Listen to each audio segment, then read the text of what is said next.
Bonjour. À quel type de demande, justement, faites-vous face actuellement? Actuellement, on fait face à deux types de demandes. La première, c'est celle qu'on a l'habitude d'honorer et qui est la demande en fait de renouvellement, mais qui s'est considérablement accentuée ces dernières semaines, de traitement par hydroxychloroquine des maladies auto-immunes dont nous sommes spécialistes, et notamment le lupus systémique. Comme vous le savez, le lupus systémique constitue une des indications du traitement par plaquenil et on l'utilise en général à 2 voire 3 comprimés de manière chronique dans le traitement de cette maladie et avec une très bonne efficacité puisque le plaquenil est devenu le traitement de fond de cette maladie. Et on a un nouveau type de demande maintenant, puisque beaucoup de services sont devenus des services dans lesquels on accueille des patients Covid+. C'est une prescription aiguë sur une courte durée et qui concerne donc l'infection par le coronavirus. Vous avez justement vous-même noté un effet de l'hydroxychloroquine sur les patients atteints de Covid-19 à qui la molécule a été administrée dans vos locaux?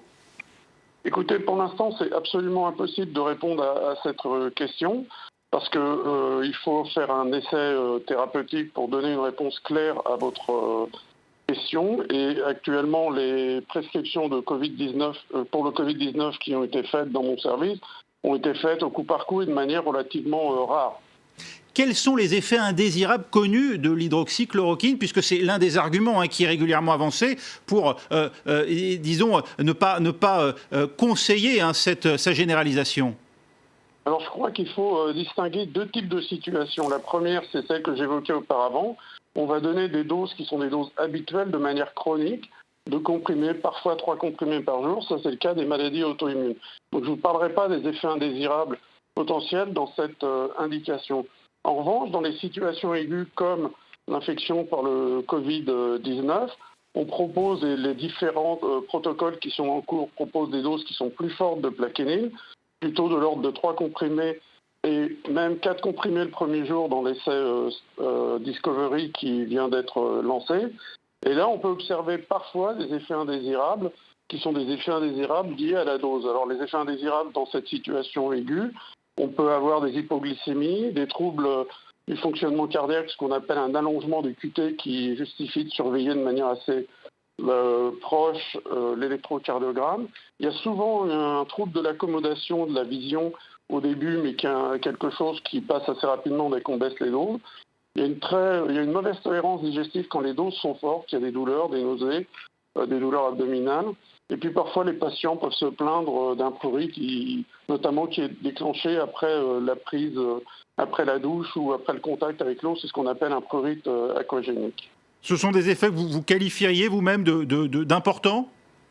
Alors, dans la situation aiguë, c'est-à-dire dose forte ou dose élevée plutôt, période courte, à mon avis, ces effets indésirables risquent d'apparaître, surtout qu'on va augmenter le nombre de patients qui pourront prendre ce traitement.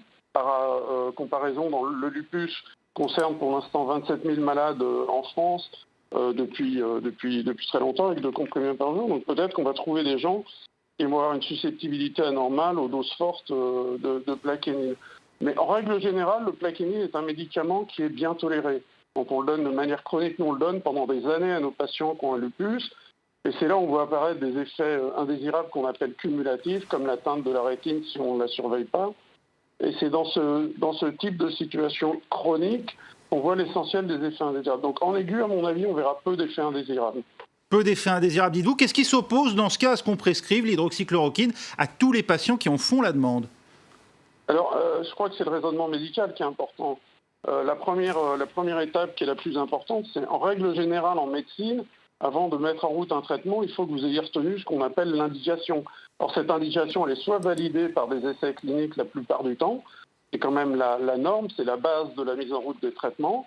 Et je dois dire que de ce point de vue-là, pour l'instant, on n'a pas de données méthodologiques suffisamment solides pour proposer ce traitement à tous les patients. Soit, et c'est une situation qu'on affronte régulièrement en médecine interne, notamment dans le cadre des maladies rares, soit on est dans une situation où, du fait de la rareté de la maladie ou du fait parfois de l'urgence, on n'a pas de réponse formelle sur le plan méthodologique.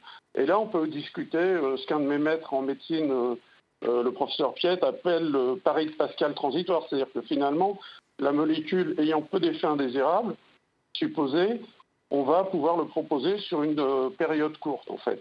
Et ça, en fait, ça s'évalue de manière individuelle avec une analyse du bénéfice et du risque de l'administration de ce traitement. Donc la première étape, c'est quand même de savoir si le médicament est efficace. Et pour ça, on ne peut que recommander de faire ce qui est en cours actuellement, c'est-à-dire de participer au protocole de recherche.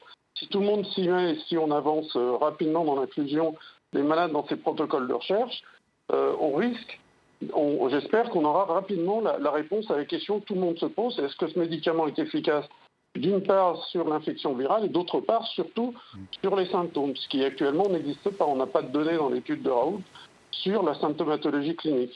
Merci professeur Zahir Amoura. Voilà.